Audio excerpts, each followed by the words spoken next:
Hello everyone, देखिए अब oscillation of a loaded spring की बात करेंगे हम। इसमें देखो दो तरीके से हम इसमें करेंगे कंसीडर। एक तो हॉरिजॉन्टल स्प्रिंग जो कि इस तरीके से लेआउट होगा, और एक होगा वर्टिकल स्प्रिंग जो कि इस तरीके से होगा। ठीक है, तो सबसे पहले हम हॉरिजॉन्टल की बात करते हैं। देखो ये हमने क्या हुआ है, एक रिजिड कोई सपोर्ट है, उसके साथ ये स्प्रिंग अटैच किया और यहाँ पर एक मास लगाया हुआ है। ठीक है, ये एक फ्रिक्शनलेस सरफेस है, एक टेबल समझ लो उसके ऊपर लगा हुआ है। ठीक है, अब ये इक्विलिब्रियम की पोजीशन पे यानी कि F इक्वल टू में 0 है इस पर। ठीक है, अब हम क्या करेंगे, इसको स्ट्रेच करेंगे। अब हमने क्या किया, इसको डिस्प्लेस किया। मैं y से ले रहा हूँ डिस्प्लेसमेंट, कहीं जगह ये x से भी हो सकती है। ठीक है, तो आप इसको y से कंसीडर करना। तो यहाँ पर हमने क्या किया, इसको स्ट्रेच किया तो y डिस्प्लेसमेंट हुई। जब आप डिस्प्लेसमेंट करते हो, ठीक है, तो उसके अपोजिट डायरेक्शन में एक फोर्स लगती है जिसको हम बोलते हैं रीस्टोरिंग फोर्स। क्योंकि देखो आपने देखा होगा, जितना आप स्प्रिंग को ऐसे खींचोगे तो उसमें क्या होगा, जैसे ही आप छोड़ोगे वो इधर जाएगा, है ना, ये चीज़ होती है ना। तो आपने इधर खींचा, जाने के लिए वो इधर कर रहा है, तो मतलब क्या है, ये रिस्टोरिंग फोर्स लग रही है ना। आप जितना खींचोगे, आपने थोड़ा खींचा थोड़ा इधर जाएगा, ज़्यादा खींचोगे इधर ज़्यादा इधर जाएगा, तो उतनी रिस्टोरिंग फोर्स लगी है ज़्यादा। तो यानी कि वो डिपेंड कर रही है किस पर, डिस्प्लेसमेंट पर। तो अगर हम फोर्स की बात करें, रिस्टोरिंग फोर्स, वो आपको पता है क्या होती है, माइनस के के एक्स। के क्या होता है यहाँ पर, स्प्रिंग फैक्टर या स्प्रिंग कांस्टेंट बोल लो या फोर्स कांस्टेंट बोल लो। के एक्चुअली में क्या बताता है आपको, अगर ये के ज़्यादा है तो इसकी स्टिफनेस के बारे में बता रहा है। के अगर ज़्यादा है तो मतलब क्या है, वो हार्ड है। ठीक है, ज़्यादा खींचेगा नहीं, समझ रहे हो। और अगर के इसका कम है तो इससे क्या है, यानी कि वो क्या होगा, जो है हमारा स्ट्रेच ज़्यादा हो जाएगा, सॉफ्ट है यानी कि जो वो स्प्रिंग है। तो यानी कि मटेरियल पे डिपेंड कर रहा है के, है ना। तो ये चीज़ हमें पता चल गई। के क्या है हमारा, फोर्स कांस्टेंट कह लो, स्प्रिंग कांस्टेंट कह लो, या फिर स्प्रिंग फैक्टर कह लो। और एक्स क्या है, डिस्प्लेसमेंट है। अब यहाँ पर मैंने डिस्प्लेसमेंट लिया वाई में, तो मैं इसको वाई में ही कंसीडर करता हूँ। ठीक है, तो ये चीज़ आप ध्यान में रखना, आप किस में कंसीडर कर रहे हो। ये पूरे चैप्टर में अगर आप देखोगे मैंने डिस्प्लेसमेंट वाई में लिया है, तो मैं वाई में ही इसको कंसीडर कर रहा हूँ। तो यहाँ के वाई आ जाएगा, वाई हो गई डिस्प्लेसमेंट। ठीक है, ये डिस्प्लेसमेंट हुई, और रिस्टोरिंग फोर्स लग रही है उसके अपोजिट डायरेक्शन में, जो कि है हमारी माइनस के वाई। और माइनस साइन इसीलिए लगा यहाँ पर क्योंकि ये क्या बता रहा है कि जिस डायरेक्शन में डिस्प्लेसमेंट होगी उसके अपोजिट डायरेक्शन में क्या होगा हमारे पास। देखो डिस्प्लेसमेंट इस डायरेक्शन में ये एरो लगाया हुआ है हमने, और फोर्स उसके अपोजिट डायरेक्शन में लग रही है ये रिस्टोरिंग वाली, तभी तो ये इधर जाएगा ना, तभी तो ऑसिलेट करेगा। क्योंकि जैसे ही आपने इसको खींचोगे तो ये रिस्टोरिंग फोर्स लगी इस साइड इस डायरेक्शन में, तो ये इधर जाएगा और इस तरीके से ये ऑसिलेट करता है। ठीक है, ठीक है, इसको हम बोलते हैं बैक फोर्थ बोलते हैं, आगे पीछे होना। ठीक है, अब देखो यही चीज़ यहाँ पर भी है। जब ये इधर से जाके इसकी मीन पोजीशन से इधर आएगा तो यानी कि ये क्या हो गया, कंप्रेस्ड हो गया। अब जब कंप्रेस्ड हो गया तो ये मान लो डिस्प्लेसमेंट कितनी हुई, वाई। अब इधर जो है कंप्रेस्ड हुआ, इधर कंप्रेस्ड हुआ, तो ये अब किधर जाएगा, इधर ही जाएगा। और वैसे खुद भी सोचो आप, स्प्रिंग को जब आप कंप्रेस करोगे, ठीक है, मान लो ये स्प्रिंग है, आपने खुद से कंप्रेस किया इसको, तो ये अब क्या होगा, इधर ही आएगा, यही होगा ना। ठीक है, तो यानी कि कंप्रेशन इस साइड हो रहा है, यानी कि डिस्प्लेसमेंट इस साइड हो रही है, फोर्स इधर लग रही है, ये फोर्स यही है माइनस के वाई वाली। बात समझ गए हो क्या है। ठीक है, तो ये सब जो है ना थ्योरी यही लिखा हुआ है जो मैंने अभी आपको बताया। समझ लो क्या कहता है, consider a massless spring lying on a frictionless horizontal table. ये हॉरिजॉन्टल एक टेबल है, इस पर एक मासलेस स्प्रिंग है, यानी ये स्प्रिंग का हम मास कंसीडर नहीं कर रहे, इसके साथ हाँ अटैच्ड है एक हमारा मास। ठीक है, it's one end is attach to a rigid support, ये एक रिजिड स्पोर्ट हो गया, and other end to a body of mass M, ये कोई बॉडी है जिसका मास एम है। ठीक है, तो एक सिरा इसका अटैच हो गया एक रिजिड स्पोर्ट से, और एक एंड किससे अटैच हो गया, मास एम से। If the body is pulled towards right, right मतलब इधर पुल्ड की हमने, ठीक है, अपना राइट देख लो इधर ही है ना, तो राइट पुल्ड किया इसको हमने इस तरीके से through a small distance, x की जगह हम यहाँ पर हम क्या लिखेंगे, वाई लिखेंगे, बिकॉज मैंने आपको वाई डिस्प्लेसमेंट बताई है। ठीक है, तो ये चीज़ ध्यान में रखना, वाई क्यों लिख रहे हैं हम। ठीक है, एंड रिलीज्ड, ठीक है, वाई हमने करी इसमें एक डिस्टेंस लिया। It starts oscillating back and fourth, obvious बात है, जब इसे आपने क्या किया, स्ट्रेच किया और कितनी डिस्प्लेसमेंट ली, वाई, तो ऑब्वियस ही बात है ये क्या करेगा, अब बैक एंड फोर्थ इसमें होगी कहानी। ठीक है, ऑसिलेट करेगा। इक्विलिब्रियम पोजीशन ये वाली होती है। ठीक है, ये मीन पोजीशन है जब नॉर्मली आपने इसको कुछ भी स्ट्रेच नहीं किया, क्योंकि स्ट्रेच करोगे तो रिस्टोरिंग फोर्स आएगी जिसकी वजह से वो ये ऐसे जाएगा। ठीक है, फिर इधर कंप्रेस हुआ, है ना, इधर कंप्रेस हुआ तो फिर क्या होगा, इधर डिस्प्लेसमेंट हुई तो फोर्स इधर लगेगी। तो ये कहानी इसमें चलती रहती है, इसीलिए ये क्या करता है, ऑसिलेट करता है। ठीक है ना, क्योंकि इधर से जब आप छोड़ोगे तो ये इधर भी तो जाएगा ना, इस साइड भी जाएगा, मीन पोजीशन से इधर भी जाएगा रिस्टोरिंग फोर्स की वजह से। जब ये इधर गया तो कंप्रेस हो गया, अब डिस्प्लेसमेंट इधर हुई तो फिर इस पर क्या लगेगी, एक फोर्स इधर लगेगी, तो फिर ये इधर जाएगा। तो इस तरीके से ये चलता रहता है। ठीक है, तो ये चीज़ समझ में आई। इक्विलिब्रियम पोजीशन से ये क्या कर रहा है, बैक एंड फोर्थ हो रहा है under the action of restoring force. Restoring force मैंने आपको बता दी, F इक्वल टू में minus k y, where k क्या है हमारा, स्प्रिंग कांस्टेंट, और नेगेटिव साइन क्या इंडिकेट कर रहा है यहाँ पर कि force is directed opposite to the x की जगह अब यहाँ पर भी क्या आएगा, वाई आएगा। ठीक है जी, क्लियर है, वाई में हो रहा है directed opposite to the y, क्योंकि वाई इधर हुआ तो फोर्स इधर लग रही है, तो ये नेगेटिव साइन ये इंडिकेट कर रहा है। क्या इतनी बात क्लियर है, समझ में आ रही होगी सारी की सारी कहानी।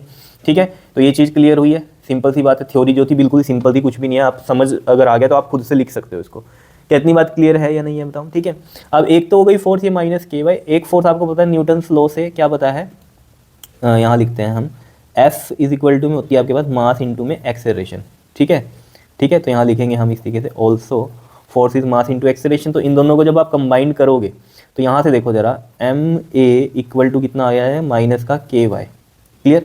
और यहाँ से अगर मैं देखूँ एक्सेलरेशन की वैल्यू, तो वो कितनी आ जाएगी एक्सेलरेशन की वैल्यू, माइनस का के वाई, और ये एम यहाँ नीचे आ जाएगा, ये आ गई, ठीक है।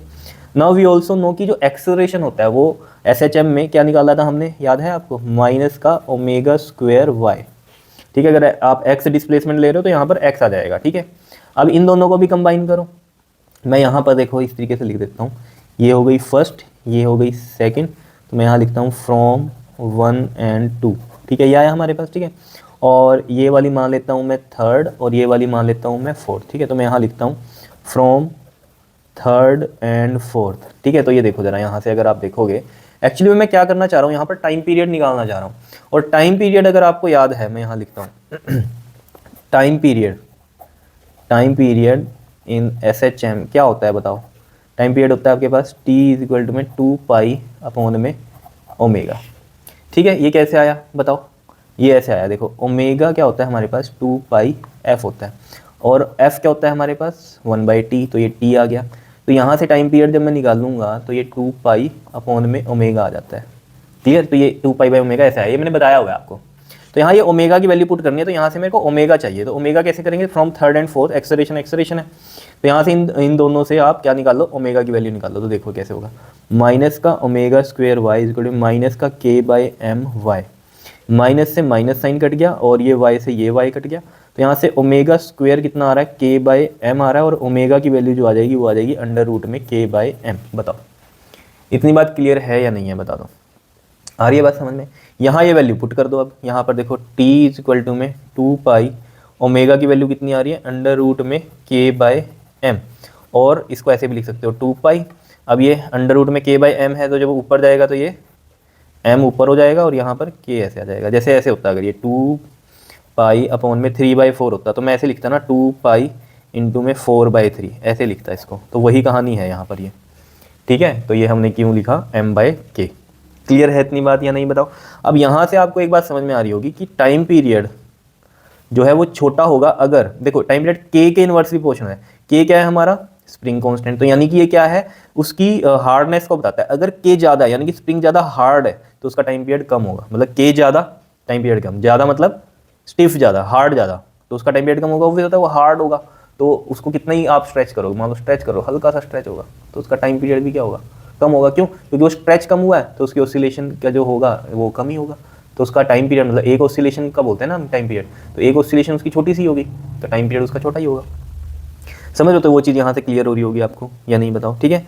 अब यहाँ से आप क्या निकाल सकते हो, फ्रीक्वेंसी भी निकाल सकते हो। फ्रीक्वेंसी कैसे निकलती है, न्यू से लिख लो इसको, या तो इस तरीके से न्यू से लिख लो, और एफ वो क्या होता है आपके पास 1/t होता है ना। तो 1/t लिखोगे आप कैसे, 1 अपॉन में ये 2 पाई अंडर रूट में m/k, और इसको भी फिर ऐसे ही लिख सकते हो, 1 अपॉन में 2 पाई यहीं रहने, तो ये रूट में m/k है ना, इसको ऊपर ले जाओ, तो क्या हो जाएगा, ये k/m हो जाएगा। आ रही है बात समझ में, इस तरीके से ये होगा हमारे पास 1/2 पाई अंडर रूट में k/m। तो टाइम पीरियड ये हो गया हमारे पास, और फ्रिक्वेंसी ये हो गई। आ गया समझ में, ठीक है, क्लियर है, कोई दिक्कत नहीं है। अब यहाँ पर फ्रिक्वेंसी की अगर हम बात करें तो वो क्या होगी, हमारी फ्रिक्वेंसी ज़्यादा होगी, ठीक है। अगर वो स्टिफ ज़्यादा है तो फ्रिक्वेंसी क्या होगी, ज़्यादा होगी। क्या इतनी बात क्लियर है या नहीं है बताओ, ठीक है। अब ये चीज़ आपको यहाँ से ही पता चल रही है ना, वो हार्ड होगा तो ऑब्वियसली बात है। फ्रिक्वेंसी क्या होती है कि एक सेकंड में जो है कितनी ऑसिलेशंस हो रही हैं, ठीक है, वो फ्रिक्वेंसी होती है, ठीक है ना। तो ऑब्वियसली बात है, जब छोटा सा ही हुआ, हार्ड ज़्यादा है, छोटा सा हुआ, समझ रहे हो बात को, समझना, छोटा सा ही ऐसे हो रही है, वो ऑसिलेशन ऐसे छोटी सी हो रही है, तो एक सेकंड में बहुत ज़्यादा बार वाइब्रेट करेगा या ये ऑसिलेट करेगा, है ना, क्योंकि छोटी छोटी ही है। इस तरीके से बड़ी होती तो ऐसे ऐसे होता, उसका टाइम पीरियड भी ज़्यादा होता, ठीक है। टाइम पीरियड ज़्यादा होता तो ऑब्वियसली बात है वहाँ फ्रीक्वेंसी क्या हो जाती, कम हो जाती है। अब टाइम पीरियड यहाँ से ही पता चल रहा है, अगर टाइम पीरियड हम कह रहे हैं कि स्टिफनेस ज़्यादा है, टाइम पीरियड कम है, तो टाइम पीरियड अगर कम है तो फ्रीक्वेंसी ज़्यादा होगी। और यहाँ से भी इसको कंसीडर कर सकते हो, स्टिफ ज़्यादा है तो उसका टाइम पीरियड कम है, तो वो टाइम पीरियड कम है एक ऑसिलेशन का, तो वो क्या होगा, एक सेकंड में बहुत ज़्यादा ऑसिलेशन करेगा, तो फ्रीक्वेंसी ज़्यादा होगी अगर हार्ड होगा स्प्रिंग, तो ठीक है। और वही कहानी है, अगर कम हार्ड है यानी कि के कम है तो फिर फ्रीक्वेंसी भी कम होगी, ठीक है ना। के कम है मतलब क्या है, वो हार्ड ज़्यादा नहीं है, ठीक है। तो यानी कि जब वो इस तरीके से ऑसिलेट करेगा तो टाइम पीरियड क्या होगा उसका, ज़्यादा होगा। तो 1 सेकंड में ऑब्वियस सी बात है कि क्या होंगी, कम ही होंगी ऑसिलेशन, क्योंकि टाइम पीरियड ज़्यादा है अगर तो 1 सेकंड में तो 2-4 ही कंसीडर कर लो, एज़ कम्पेयर टू अगर हम कहें कि हार्ड ज़्यादा है तो 1 सेकंड में 10 हो जाएंगी, समझ रहे हो, क्योंकि छोटा है ना, छोटा है। और बड़े वाले में क्या होगा, टाइम पीरियड बताओ ज़्यादा होगा तो फ्रीक्वेंसी कम होगी। और छोटे वाले में क्या होगा, जो हार्ड है उसमें छोटी होंगी ना इस तरीके से ऑसिलेशन, तो टाइम पीरियड छोटा, फ्रीक्वेंसी ज़्यादा। क्लियर है, इतनी बात बता दो, कोई दिक्कत इसमें तो क्लियर है। ठीक है जी, तो ये था हमारे पास हॉरिजॉन्टल स्प्रिंग की कहानी। ठीक है, अब बात करते हैं हम इसमें वर्टिकल स्प्रिंग की, जो कि मैं नेक्स्ट वीडियो में आपको कराऊंगा। ठीक है, इसमें नहीं करा रहा, ठीक है, लंबी हो जाएगी नहीं तो वीडियो। ठीक है, तो सेम ही है, बस थोड़ा सा डिफरेंस है, वो हम देख लेंगे नेक्स्ट वीडियो में। क्लियर, ओके जी, थैंक यू।